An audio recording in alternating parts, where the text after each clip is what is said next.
Hello my dear friends, आज की इस वीडियो में हम आपके लिए लेकर आए हैं कुर्ते की आने वाली 3 बिग प्रॉब्लम के बारे में जो सभी के कुर्तों में जरूर आती है। तो दोस्तों, पहली जो हमारी प्रॉब्लम आती है वो आती है जब हम कुर्ते को बनाते हैं तो कुर्ते के हमारे कॉर्नर निकल आते हैं, कुर्ता हमारा घूम जाता है। और इसके साथ साथ जो हमारी दूसरी बड़ी प्रॉब्लम आती है जब हम चाक को खोलते हैं यानी हिप की कटिंग करते हैं तो हिप की कटिंग सही तरीके से नहीं हो पाती है। कभी तो हमारी हिप एकदम लूज हो जाती है और कई बार हिप हमारी एकदम टाइट हो जाती है। कई बार हमारे हिप पर कोने से निकल आते हैं, तो ये इसको भी हम समझेंगे। और तीसरी हमारी जो बड़ी प्रॉब्लम आती है, जैसे हम कुर्ते को बना रहे हैं, बनाते समय कुर्ते का सेंटर हमारा आउट हो जाता है।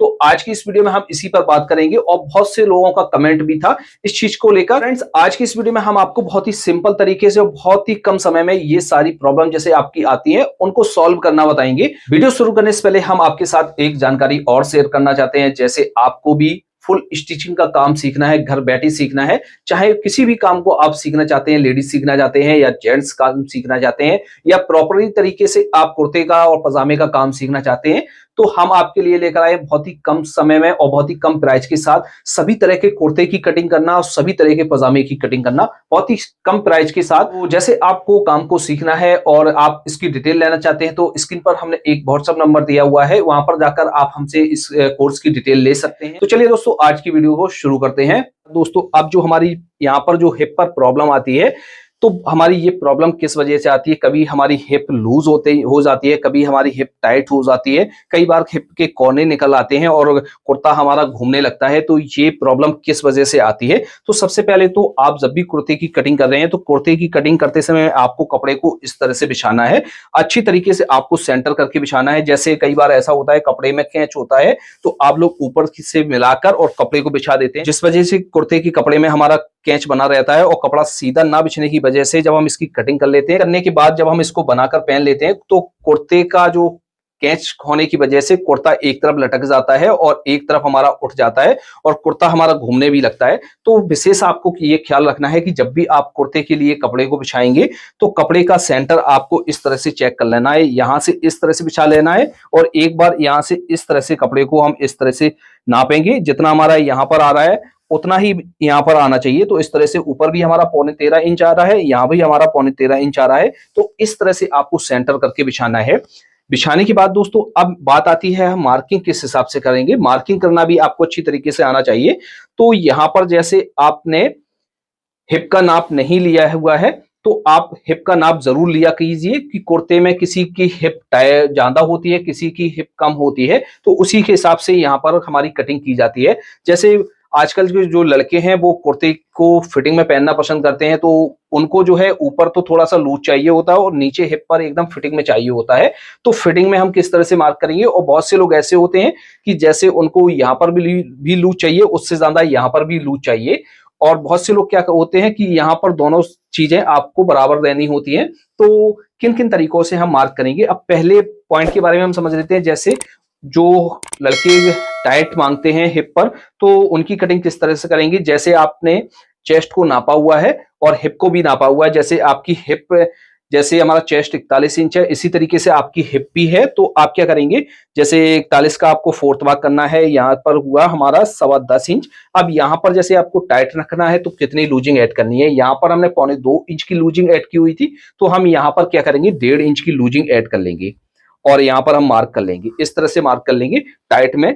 और जैसे किसी को यहाँ पर सीने से ज्यादा लूज चाहिए तो आप क्या करेंगे? जैसे आपने यहाँ पर 2.25 इंच की लूजिंग ऐड की है, तो यहाँ पर आपको 2 इंच से लेकर 2.25 इंच की लूजिंग ऐड कर लेनी है, तो यहाँ पर आपका लूज हो जाएगा। और जैसे आपको सेम रखना है तो जितना आपने यहाँ पर मार्जिन ऐड किया हुआ है उतना ही आप यहाँ पर भी मार्जिन ऐड कर लेंगे, लूजिंग का सेम मार्जिन ऐड कर लेंगे। तो इस तरह से आपको इसका मार्क करना है।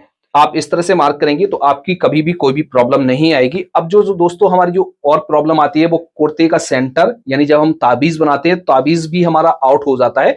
तो आउट होने की जो हमारी मेन वजह होती है वो होती है, जैसे हमने कपड़े को इस तरह से बिछाया है, बिछाने के बाद जैसे हमने ये जो मार्क किया है, ये मार्क हमने मार्क किया है वो हमने 3 सूत छोड़कर हमने इस तरह से मार्क किया है। बहुत से लोग क्या करते हैं, ½ इंच छोड़ देते हैं या ½ इंच ज्यादा छोड़कर यहाँ पर मार्क कर देते हैं और सेंटर से ज्यादा हम एक साइड कपड़े को कट कर देते हैं जिससे उनका सेंटर नहीं आता है। तो जब हम इसका फ्लैकेट बनाएंगे, ताबीज बनाएंगे, तो आपको वो भी बता देंगे किस तरह से आपको बनाना है जिससे आपका सेंटर आउट ना हो। इसके हम बॉटम पर निशान लगाएंगे, तो जितनी भी हमारी हिप आ रही है, हिप से 1/2 इंच से लेके 1 इंच हम यहाँ पर ज्यादा बॉटम पर मार्क कर लेते हैं। तो इस तरह से मार्क करेंगे और यहाँ पर हम शेप देंगे। तो यहाँ से ले लेते हैं, एक बार में भी हम इस तरह से शेप दे सकते हैं शेपर से, और नहीं तो आप अलग अलग भी शेप दे सकते हैं। तो इस तरह से हम करेंगे मार्क करने के बाद यहां से हमारे यह चाक ओपन होंगे।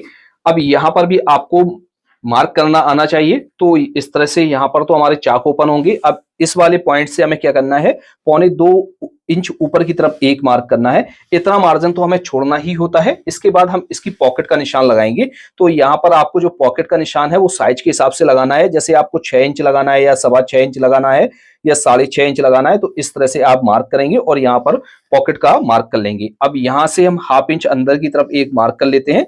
यहाँ से हमारा जो है नाखूनी फोल्ड करके यहाँ से पॉकेट का जो है मार्जिन छोड़ा जाता है। तो इस तरह से आपको मार्किंग करनी है। मार्किंग करने के बाद दोस्तों ये आपको अच्छी तरीके से समझ में आ गया होगा। अब इसकी हम कटिंग कर लेते हैं। तो सामने का पार्ट हमने इस तरह से काट लिया है। काटने के बाद इसको हम एक साइड की तरफ रखते हैं और बैक पार्ट की कटिंग करेंगे। इस तरह से आपको कटिंग कर लेनी है। कटिंग करने के बाद दोस्तों एक चीज का आप और ध्यान रखेंगे, जैसे आपके कॉर्नर निकल रहे हैं तो आपको क्या करना है, इस वाले पॉइंट से ये वाला पॉइंट आपको 2 सूत से लेके 1/2 इंच तक डाउन रखना है। यदि आपने इसको बिल्कुल स्ट्रेट काट दिया तो ये प्रॉब्लम भी, यहाँ से भी हमारी प्रॉब्लम क्रिएट होने लगती है। तो इस तरह से कटिंग करी गई। अब इसके हम फ्लैकेट को बनाएंगे। तो इस तरह से हमारा ये पार्ट कट हो गया था। कट करने के बाद हम क्या करेंगे, सबसे पहले तो इस पर हम लिख लेते हैं, ये फ्रंट का पार्ट है।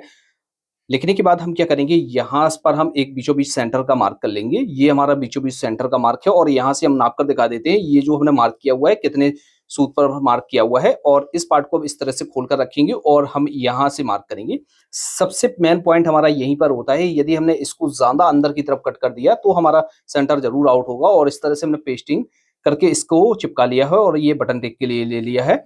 लेने के बाद हम क्या करेंगे, ये लेफ्ट साइड वाला पार्ट है और ये राइट साइड वाला पार्ट है। लेफ्ट साइड की तरफ हमारा इस तरह से फ्लैकेट अटैच होता है। तो वो एक पैर का मार्जिन लेकर हम यहाँ से इसको अटैच करेंगे। ये अपने लंबाई के हिसाब से, जितना भी आपको लंबा फ्लैकेट रखना है तो आप अपनी लंबाई के हिसाब से रख सकते हैं। अब दूसरी तरफ हम क्या करेंगे, पट्टी को लेंगे और इस तरफ भी इसको ज्वाइंट कर लेंगे। ये जो बटन टेक बनती है वो हमारी राइट साइड की तरफ बनती है। तो इस तरह से रखेंगे और एक पैर का मार्जिन लेकर हम इसको भी कच्चा कर लेते हैं। कच्चा करने के बाद हम क्या करेंगे, यहाँ पर इस तरह से क्रॉस में मार्क करना है और कट लगा लेना है। कट करने के बाद हम क्या करेंगे, ये जो हमारा नीचे का एक्स्ट्रा मार्जिन है इसको हमें इस तरह से कट कर देना है। जब हम इसको पक्का करेंगे तो हमें पक्का करने में दिक्कत नहीं आएगी। और ये जो हमारा मार्जिन है इसको अच्छी तरीके से नाखून लगाकर बिठा लेना है। बिठाने के बाद क्या करेंगे, यहाँ से इस तरह से इसको फोल्ड करेंगे और इस तरह से पलटेंगे। लपकी सिलाई से हम इसको पक्का कर लेते हैं।